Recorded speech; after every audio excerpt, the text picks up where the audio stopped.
নমস্কার বন্ধুরা, welcome my Dutta house kitchen. আজকের রেসিপি করলা পাতার পকোড়া।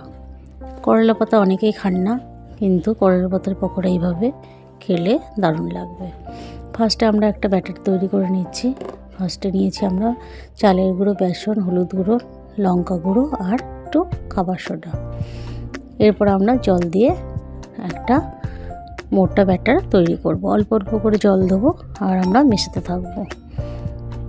দেখুন বন্ধুরা, বেশ গাঢ় হয়ে এসছে, আর একটু পাতলা করতে হবে আমাদের ব্যাটারটা। এরপর আমরা একটু পাতলা করে নিয়েছি। এরপরে আমরা দিয়ে দিলাম স্বাদ মতো লবণ। করলা পাতাগুলোকে আগে আমরা ভালোভাবে জলে ধুয়ে নিয়েছি। এইভাবে করলা পাতাটাকে আমরা ধরবো আর এইভাবে দুই সাইডে বেসনে ডিপ করব।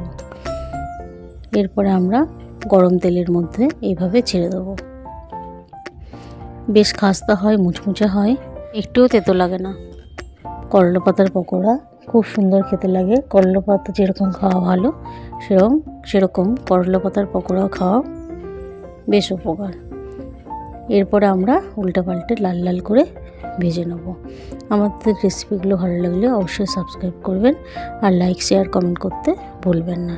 নিত্য নতুন রেসিপি আনতে আপনাদের লাইক, শেয়ার, কমেন্ট আমাদের উৎসাহ করে। দেখুন বন্ধুরা, আস্তে আস্তে আমরা করলা পাতার পকোড়াগুলোকে ভেজে নিচ্ছি। বেশ লাল হয়ে আসছে। এরপর আমরা উঠিয়ে নেব।